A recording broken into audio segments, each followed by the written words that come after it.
Hi, I'm here chilling in the woods, not far from my parents' house in Maine. It's a warm Thursday evening. Thursday evening, and I've been surprised at how many people have commented on the last couple videos I put up on YouTube. Um, yeah, it was intriguing to see like kind of a steady flow of people returning to the videos to wish me well generally, or express curiosity about why I hadn't been posting. Um, I think it is important for me to reiterate right now, or I should say, I'm choosing to upload another video to kind of make a universal response.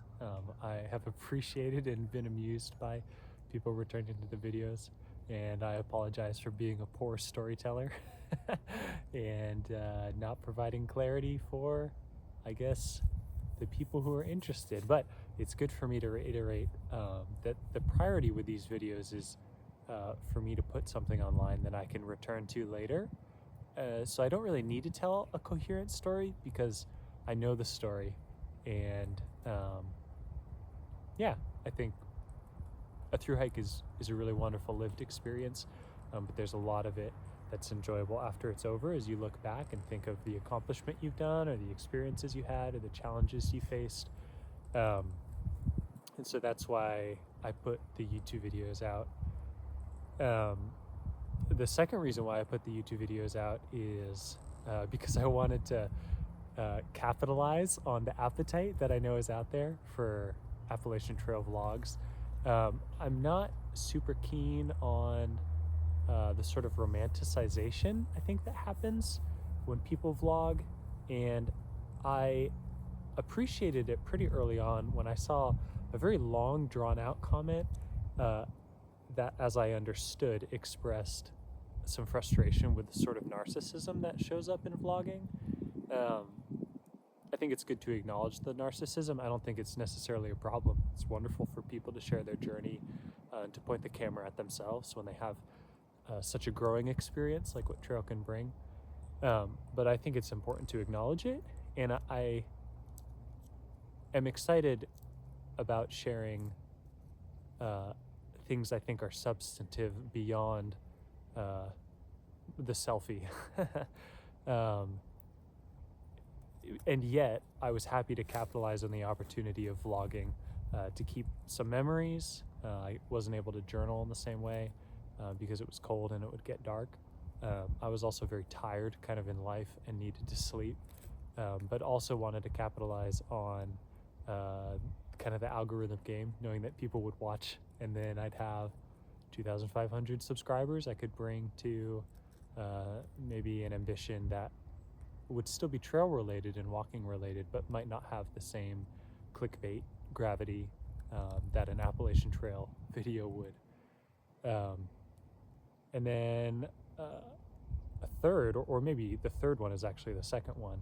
The videos were a way for me to share my experience with the people in my life that I care about and I'm close to. That doesn't mean those people watch, but one of the things I found on my PCT hike, I didn't do any social presence and came home and remember having some family over to share photos with. And to me, these photos were really important, but I probably had like 75 or 80 of them to flip through like at the TV after dinner was over. And they really didn't connect with anyone else. That was at least my feeling. I don't think that I did the best job of kind of fostering that moment for other people. I'd never tried before, but I recognize that that wasn't a translatable experience to the people I loved and cared about, to help them understand what my summer had been like. And then when I walked the CDT, I blogged, and to point to capitalizing on an algorithm, if you've checked the description box, you've seen my Instagram handle and a website, just Andrew Gorhughes, where the blog that I've written sits. I won't talk more about that now, but it's interesting to see the way my regard for what I've written changes over time as I continue to develop and change. But it's there. And when I was hiking the CDT and I blogged, I shared that with the people I cared about and was close to, and found that a lot of people maybe weren't interested in reading. You have to like share it with 10 people to get one person who might give it a shot, and then maybe one or two of the 10 who gave it a shot might stay and read for a while. But I'd love for you to go and try it out and see if you enjoy reading. It's a very different tone than the videos I put out. But the blog wasn't really connecting either, and so when my grandparents constantly ask what I'm doing, like, why are you still out in the wilderness, young man? The videos were an opportunity for me to share in a new way, and maybe see if that could help illuminate some of the joy that I find and some of the value that I feel like I experience when I'm out on trail. And then point 4 was I was really intrigued to experience the being of someone through YouTube. Like, it's a little ridiculous to be on this side of the equation and realize just how disconnected a creator, yikes, might feel. I think I've expressed it before, but like, someone who watches me gets a view of part of my life, and sees me really talk to myself and be confident in the space with myself, and then may be drawn to me feeling like there's some connection, or like they know me.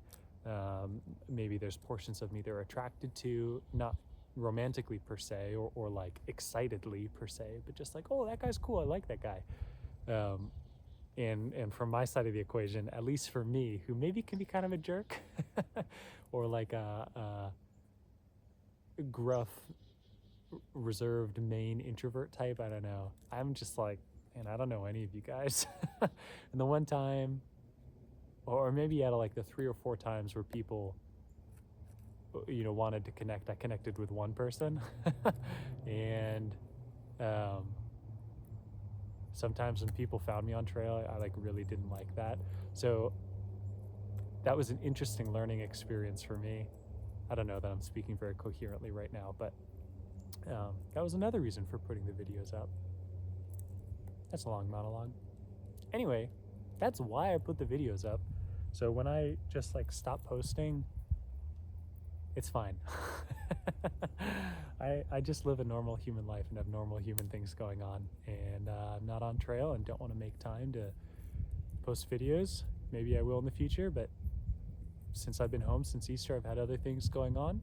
I've visited with friends, I've attended a family wedding. I think my mom needs my help next week.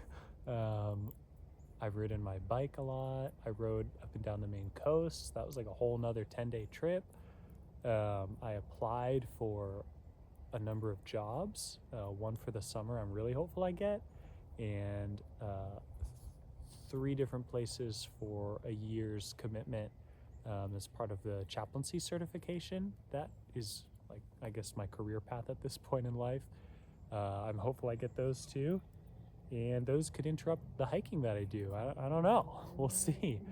The Appalachian Trail is my Triple Crown, and I'm kind of amused at myself and seeing how I think I was a lot more intense earlier in my life about trying to accomplish it.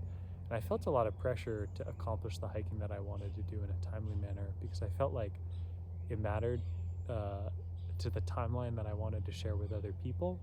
And in several relational areas, I think I missed the moment of just being present in where life was at. Maybe I'm doing a little bit better about that now, but I don't have anyone else's well-being to worry about other than my own, I suppose, at this point in my life. So yeah, I had a winter that there wasn't something productive to do with, and so I made it productive by walking on the AT, and I have 700 more miles to go on the AT. That'll take me a month, and maybe I'll do it in 2 weeks. If one of these jobs lines up and the other doesn't and it's time to go, then I'll go. Maybe the summer job lines up, but a fall commitment doesn't. So maybe I'll wait until the colors are really nice in the fall. I don't know. I'm not that worried about it.